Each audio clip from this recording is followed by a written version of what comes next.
Salam sejahtera kami sampaikan kepada siswa kami. Kembali kita bertemu dalam mata pelajaran akuntansi perusahaan jasa, dagang, dan manufaktur. Materi yang kita bahas hari ini adalah pencatatan ke buku besar umum atau posting ke buku besar dan buku besar pembantu. Sebagaimana sudah kita pelajari sebelumnya, bahwasanya dari jurnal khusus akan langkah selanjutnya adalah posting ke buku besar.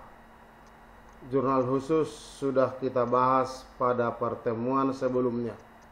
Sekarang kita mencatat bagaimana posting ke buku besar umum dan bagaimana mencatat ke buku besar pembantu. Sumber dari posting ke buku besar adalah dari jurnal khusus. Sementara sumber dari buku besar pembantu adalah dari transaksi atau dari bukti-bukti transaksi. Buku besar pembantu yang akan kita bahas, ada buku besar pembantu utang dan ada buku besar pembantu piutang dan ada buku besar pembantu persediaan. Yang akan kita bahas pada pertemuan kali ini adalah buku besar pembantu utang. Seperti saya jelaskan sebelumnya, buku besar, posting buku besar adalah dari jurnal khusus. Saya ambil contoh dari jurnal khusus pembelian dengan kredit. Seperti kita ketahui, transaksi pembelian kredit dicatat ke dalam jurnal pembelian.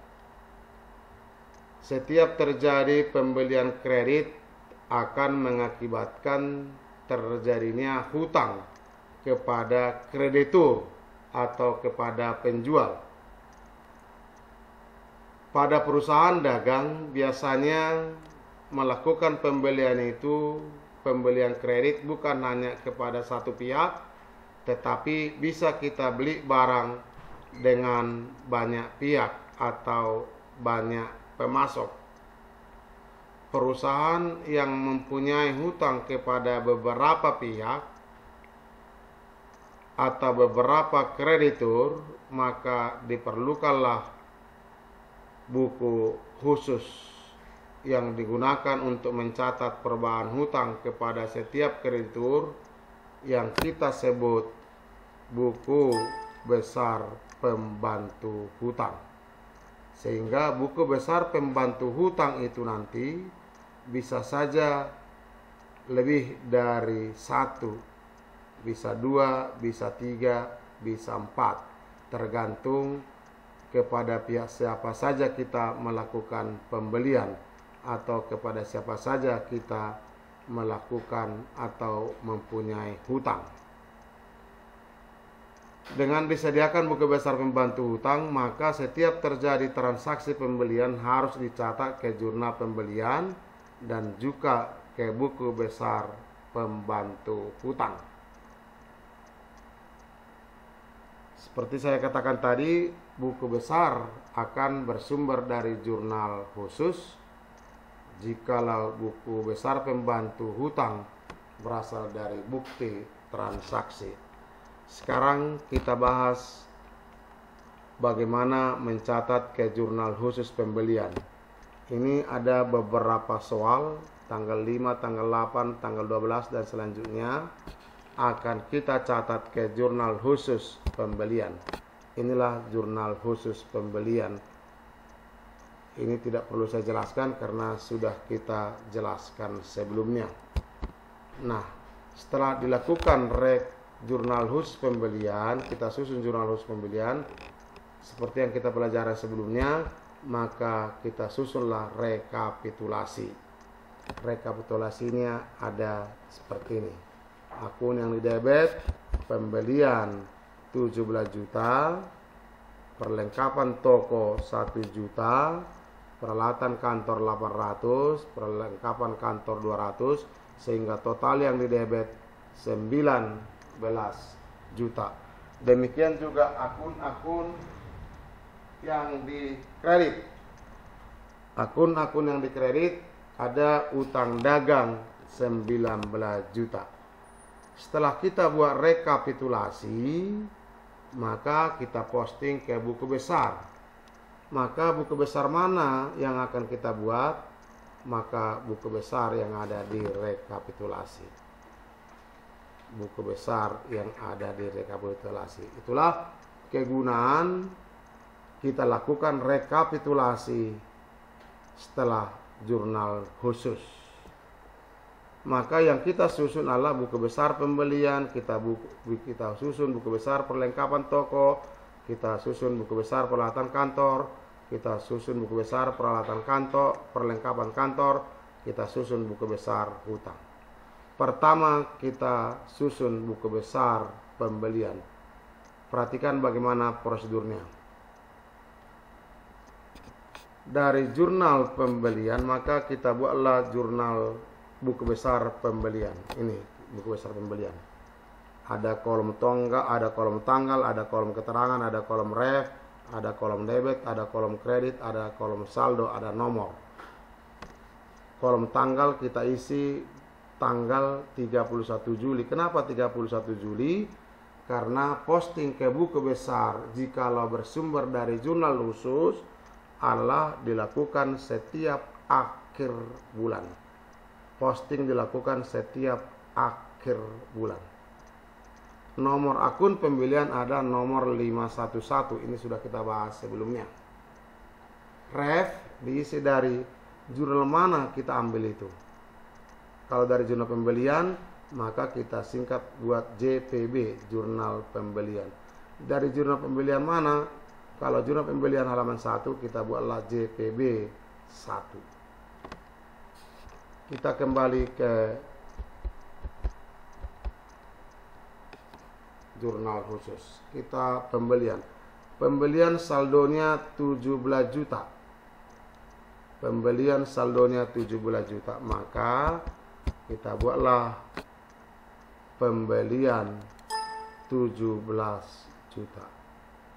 Dari mana kita ambil? Dari JPB halaman 1. Dari JPB jurnal pembelian halaman 1. Jurnal pembelian halaman 1 ini kita masukkanlah ke jurnal pembelian JPB 1. Lalu kita buat posting, tanggalnya kita buat tanggal 31 Juli 17 juta. Sehingga pembelian saldo 17 juta.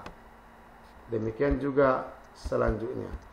Setelah pembelian kita posting, saya ulangi, pembelian sudah kita posting 17 juta. Bukti bahwasanya itu sudah kita posting 17 juta, maka kita isilah di sini nomor 511. Artinya saldo pembelian 17 juta sudah kita posting ke pembelian nomor 511. Sehingga kalau ini sudah kita buat 511, artinya 17 juta saldo pembelian telah diposting ke buku besar pembelian. Itu artinya. Ke nomor berapa? Nomor 511. Nah, setelah pembelian kita posting ke buku besar, kita posting perlengkapan toko. Perlengkapan toko. Perlengkapan toko bersaldo debit 1 juta. Maka kita posting perlengkapan toko 1 juta. Debit. Tanggal sama, ini juga diambil dari JPB 1. Dari JPB 1. Dari jurnal pembelian halaman 1 sebesar 1 juta. Maka kita masukkanlah perlengkapan kantor 1 juta bersaldo debit ke nomor 117. Nomor 117 ini kita tulislah di buku jurnal khusus pembelian 117. Artinya ini sudah kita posting ke buku besar perlengkapan toko nomor 117. Nah, setelah pembelian kita posting, setelah perlengkapan toko kita posting, maka kita posting juga lah yang setiap ada di serba-serbi, yaitu peralatan kantor. Peralatan kantor diambil dari JPB halaman 1. Maka kita buatlah buku besar peralatan kantor sebesar 800.000. Diambil dari mana? JPB 1 tanggal 31 Juli, angkanya di debit. Nomor 121. Nomor 121 ini kita tulis di kolom serba-serbi peralatan kantor 121. Artinya peralatan kantor ini sudah kita posting ke nomor 121. Demikian juga perlengkapan kantor. Kita buka buku besar perlengkapan kantor nomor 116 tanggal 31 Juli, sebesar berapa tadi? Sebesar 200.000 ke nomor 116, sehingga perlengkapan kantor kita bersaldo 200.000. Perlengkapan kantor sudah kita posting, maka kita masukkanlah di sini sebesar kolom rep 116. Artinya ini perlengkapan kantor sudah diposting ke buku besar perlengkapan kantor nomor 116. Demikian juga hutang dagang. Hutang dagang kita posting ke buku besar hutang dagang.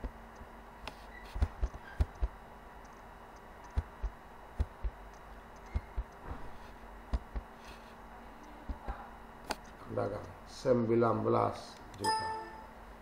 Hutang dagang 19 juta. Dari mana kita ambil? JPB 1. Nomor berapa hutang dagang? Nomor 211. Maka kita kembali ke jurnal khusus pembelian 211. Kita tulis di sini. Artinya ini 19 juta perkiraan hutang dagang sudah kita posting ke buku besar hutang dagang 211.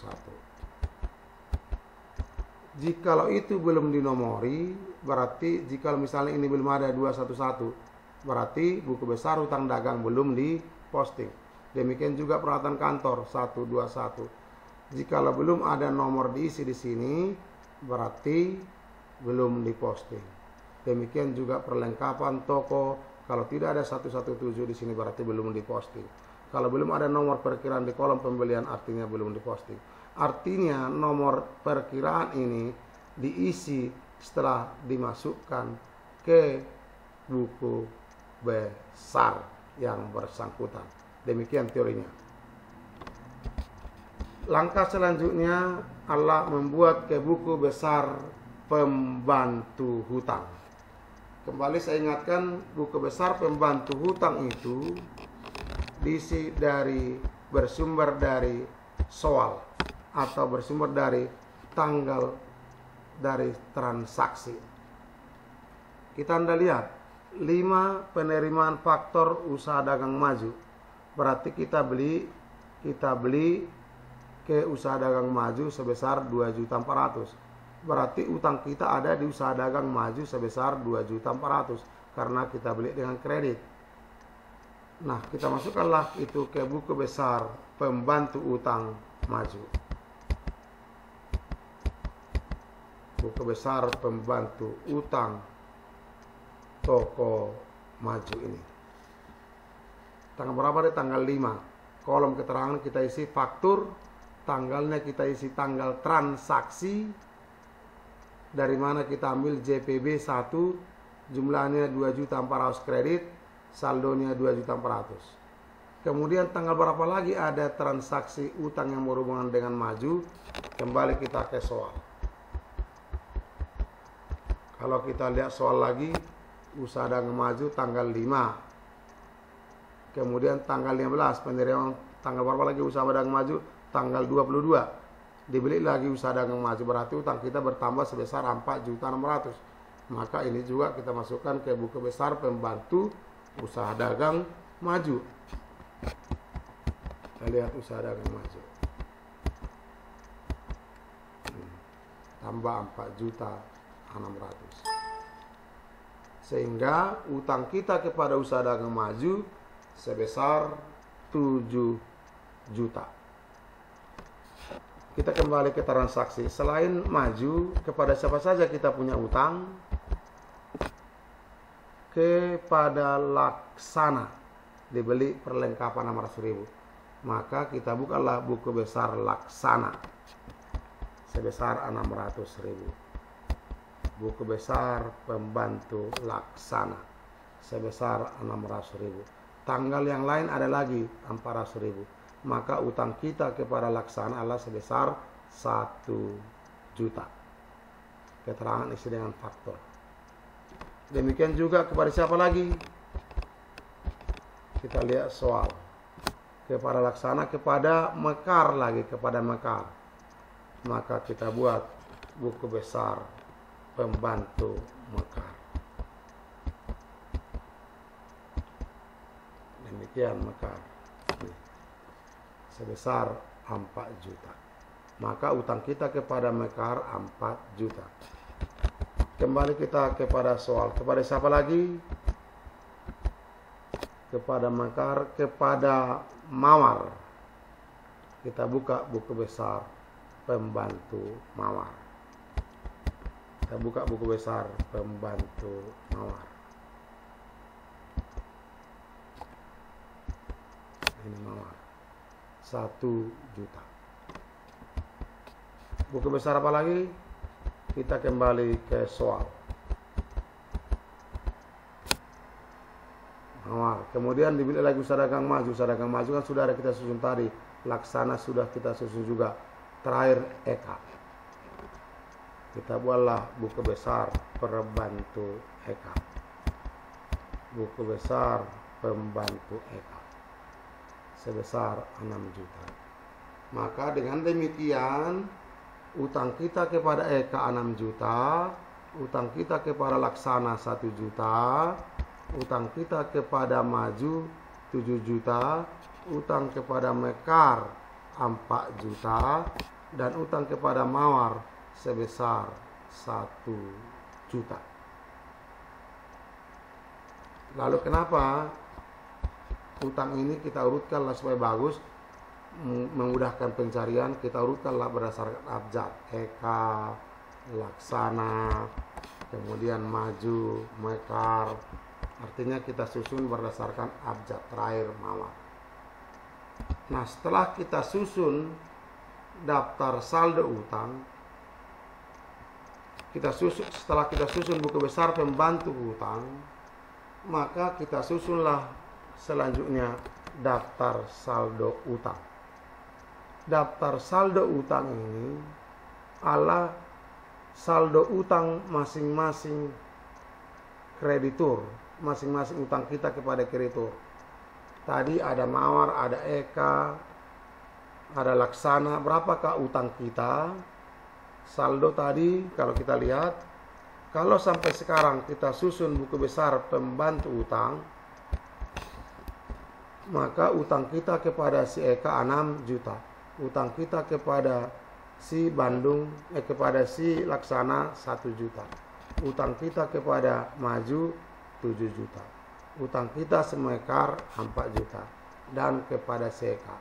Sehingga kalau kita jumlah, utang kita 6 juta, tambah 1 juta 7 juta, tambah 7 juta 14 juta, tambah 4 juta 18 juta, tambah 1 juta 19 juta.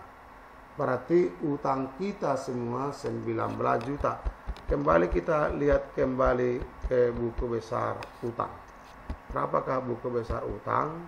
Adalah sebesar 19 juta. Maka daftar saldo utang atau saldo-saldo buku besar harus sama dengan buku besar hutang dagang. Akan sama dengan buku besar hutang dagang. Tapi sekarang kita belum susun daftar saldo utang, karena daftar saldo utang setiap kartu utang itu bisa saja berubah. Karena apa? Mungkin ada pembayaran. Kalau terjadi pembayaran, maka utang akan berkurang.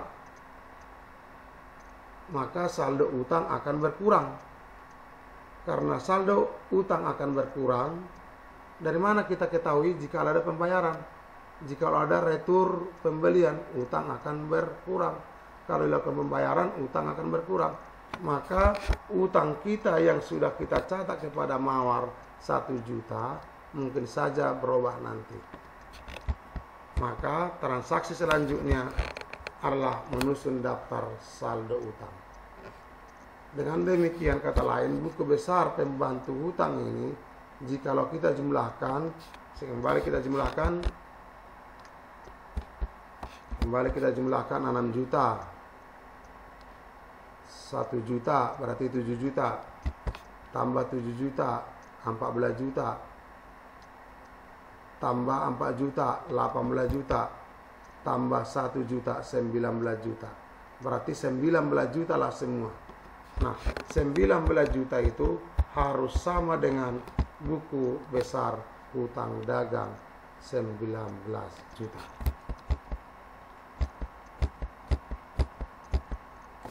Demikian penjelasan bagaimana posting dari buku jurnal khusus ke buku besar umum dan juga ke buku besar pembantu. Buku besar pembantu piutang sama saja proses penyusunannya, akan kita bahas untuk pertemuan selanjutnya. Saya akhiri dengan ucapan terima kasih, dan jikalau ada kurang paham, silakan Anda baca materi yang sudah saya kirim sebelumnya dalam bentuk PowerPoint. Selamat siang.